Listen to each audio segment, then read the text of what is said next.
Baik, selamat sore Bapak Ibu pengawas, Bapak Ibu kepala sekolah, dan Bapak Ibu guru hebat yang ada di 373 SD, 168 SMP, dan juga PAUD 518 PAUD yang ada di Kabupaten Kupang.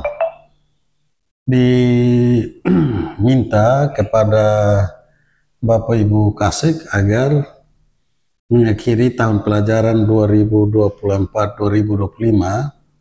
satuan pendidikan harus bekerja keras agar siswa kelas 6 dan kelas 9 dapat menerima ijazah mereka. Sekarang kita tidak menunggu lagi belangko ijazah karena ijazah sudah elektronik. Nah, karena itu kepada Bapak Ibu Kasek agar segera mempersiapkan belangko ijazah dengan memperhatikan ketentuan yang berlaku, yakni untuk ijazah itu harus kertasnya 80 gram. Mohon ini menjadi perhatian dan segera tindak lanjuti. Setelah segera adakan, memastikan semua anak-anak kita, tamatan-tamatan kita, baik SD maupun SMP, mendapatkan ijazah sebagai hak mereka. Tidak boleh kita tahan-tahan ijazah anak-anak kita. Anak-anak punya hak untuk mendapatkan ijazah, karena mereka sudah belajar, sudah berjuang dalam kurun waktu 6 tahun dan 3 tahun di SMP. 6 tahun di SD dan 3 tahun di SMP. Sekali lagi diperintahkan agar ijazah-ijazah itu segera diproses dan dibagikan kepada tamatan-tamatan kita. Saya tidak ingin lagi seperti tahun-tahun sebelumnya yang ijazah ditahan dengan alasan tertentu. Tidak bisa kita menahan hak anak, karena hak anak mendapatkan ijazah untuk kepentingan melanjutkan pendidikan. Mohon ini menjadi perhatian serius untuk Bapak Ibu Kasek yang ada di SD SMP. Ada hal lain yang patut diperhatikan menyongsong tahun pelajaran 2025-2026 adalah terkait dengan penerimaan peserta didik baru.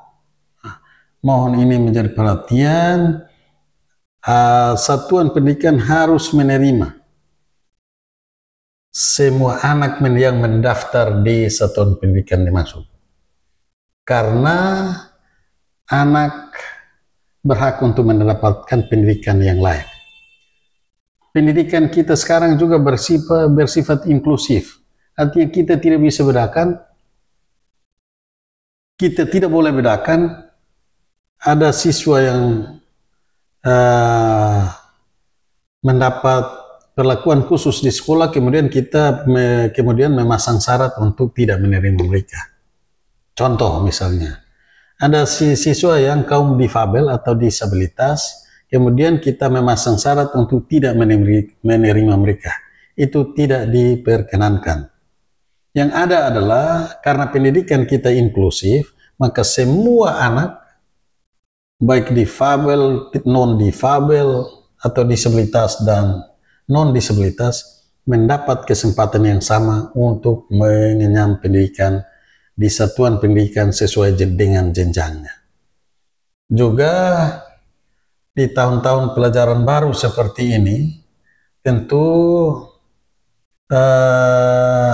satuan pendidikan juga memikirkan untuk pengadaan pakaian olahraga, ya, dan hal lain yang dipandang sekolah sangat membutuhkan.